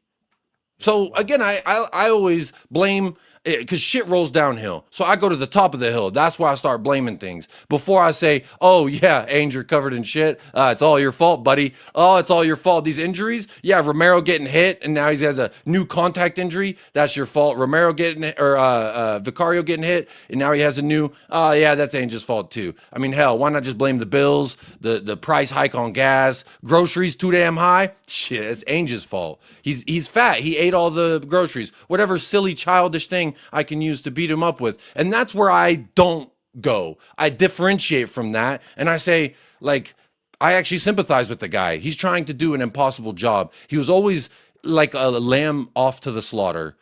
But you know what? I don't blame the lamb for being there. But can I get you to answer the question, Jacob? Because you keep avoiding it. I answered. I don't think he's the worst. Who is the worst? That's the question. Who's the worst manager? If he isn't the one, because I need to have a direct comparison from you. I'm gonna remember what everyone said, just so. Well, admittedly, I haven't supported Tottenham as long as y'all have. I jumped on board when Clint Dempsey moved from Fulham to Tottenham, so that's where my Spurs. 12 years though. That's where it began, but in the beginning, I would say I always felt like I didn't know the manager. I just watched and I just enjoyed, and I tuned in. I woke up early, and it was like becoming a habitual thing. So like I wasn't really like, oh, he should have subbed this at this time. Oh, you should have subbed. Oh, you should have done this. No, I just played FIFA like a normal human who does. Hey, I think you should have done this. Guess what? I've done it. I would say the ones that pissed me off the most. Well, there's quite a few that have pissed me off a lot, but I always work from where I am now backwards. Where's the first thing that I start saying, well, that I think is worse? We're one game away from a final. Conte didn't get us to no semifinal, no quarterfinal. But and admittedly, I think he's a great manager. I heard he was Jose in the prime. I thought he was going to come here and win a trophy. I thought Jose was going to come here and win a trophy, but they didn't. Jose got us to a final. That's why he, for me, is one of our best managers in recent history since I've been a fan, because we have not won a trophy since I've been a fan of this club. I'm fucking tired of it. And I want a damn trophy. So for me, the fact that Conte couldn't get to a damn semifinal, I say that's worse than what Ainge has done. Because for Premier League ranking means jack to me. It means nothing. And that's my opinion, because I don't get rich when we play Champions League football. I don't necessarily think we're going to beat many of those teams in Champions League. We could barely beat the teams in Europa. Now, the Conference League, I was hyped for that. I actually thought we could win that. But alas, their manager was in jail, so of course we can't win that. And we had COVID. That was dark times, man. That was dark times. I remember on Clubhouse they were calling me Zagreb Jords. That was my name, man, because of how bad we lost that game. I remember I was going crazy. I was going absolutely crazy. But look, big up to everyone inside. We got 130 people in the building. They've been clocked in. This has been a very good boardroom talks. One that's been needed. One that's been, I'd say wanted, but not so much. the crowd and the chat needed it more than anything. And Spurs, we needed some therapy together. It was good to get together with the guys. We're going to be running this one back. I think the next show we're going to do is on the first week after deadline day. I think it just makes sense to do it after the transfer window. So it's just over 2 weeks. We're going to make sure we run it up with these guys. Has anyone got any last words to say on Spurs before we do that? I was gonna say possibly Jackson Heaney in terms of the coach. I know we didn't finish. I know we finished worse underneath Hoddle. But Santini had his moments. We finished 9th, I think it was, under Santini, and I didn't mind Mido. Mido was all right, you get me? And so was Freddie Canute and those guys there. But hey, shout out the Egyptian goat. I always say Mido's, hey, Salah's great, but he ain't no Mido. Yeah, so I do have some fond memories. but I prefer the time when after Santini was Martignol. For me, that was when we started to play. We used to pick things up. But yeah, I think our best finish was 9th underneath him. I think we finished 14th at one point. So it's crazy. It's crazy. You know, like Ange to me is like, you ever seen Us, the horror film? No, right? Okay, so it's like there's like evil versions of yourself. He's almost like an inverted AVB to me at the moment. You know, like whereas with AVB we couldn't attack that well, but we could defend reasonably competently, but then we get smacked from time to time. With this team, it's like we can attack competently, we can't defend that well. It's just, it has that feeling. In what world? Like, let me pose something. Go on. In what world is a front three in the Premier League of at one time Timo Werner, Solanke, and Brennan Johnson? Those three names, they at one point had the most goals in the Premier League as a team. In what world is that supposed to happen? I think that stat's inflated because when we pump teams, that's where the goals come in. Against teams where we lose 2-1 or we draw. But outside of Liverpool, we ain't been pumped though. That's my point. It's like we've scored a lot of goals. And with a bunch of average or below bang average. Can I ask this question? Like, do you think the players will lose faith in terms of like constantly asking them to sprint, do this, do that?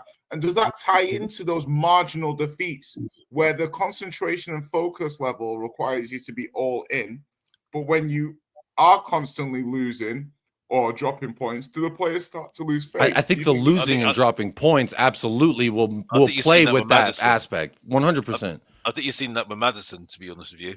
Maddison sucks. I honestly think like I've actually heard there's like a lot of off the field issues with Maddison as to why he's been bad. Oh, you don't mean the one where he's sitting there in front of a 60,000 stadium pouting because Ainge sell me out, like a little petulant child. I'm so sick of this player, dude. He comes on and after 20 minutes he picks the ball off Thomas Partey and he slips and he falls and he lays there and just fucking lays there. Get your ass up. Run. What are you doing? Brennan Johnson was on the pitch for 20 minutes and he was jogging around like he just ran a damn marathon. What are they doing? That is like, I have such little patience with these players when they act like children and finger point. Give me this. What? These players are tired, bro. I don't think that's an excuse. For Johnson and Is that an Maddison, excuse? though. I'm told They injuries haven't are an played excuse. nowhere. Fitness is an excuse. It's all Yeah, excuses. they've not played nowhere near as much as some of the other players have. Okay, can I ask you this Dude, question then, but Jacob? do y'all watch Bruno Fernandes? When y'all watch Bruno Fernandez, Fernandes, no, I need an answer from every single one of you. I know we're trying to end this. Who watches Bruno Fernandes and has good things to say about him? Because if you do, if you don't for Bruno Fernandes, but you do for James, you're doing something that's something not completely I love even. Bruno Fernandes. Are you trying to say that Maddison's on Bruno Fernandez's level? They are both petulant children. Bro, Bruno, they piss me off. If I was on a team and one of my teammates were doing that, just watch this. This is box office, you know. I would absolutely slap my teammate upside the head, acting like that. You're supposed to be the captain. I'm supposed to look at you, and you're going, ref, help me, and then everyone's throwing their arms up in the 70th minute. Everyone's throwing their arms up. Jacob, who made him captain? Who made him captain, Jacob? Wait. I said Ainge's downfall could be the beginning of that leadership group, because the leadership group is what got all these other managers out before, and now the hello. We should move this to your channel because Jords needs to go now and needs to end the show. I'm not trying to be disrespectful. I blame. You're right, but blame Jay. Yeah. It's my fault for George. Sorry, I just seen the comments now. It's been a great stream. Sorry, guys. It's all good. I generally didn't want everyone to have too much of a late night, but do you know what it is?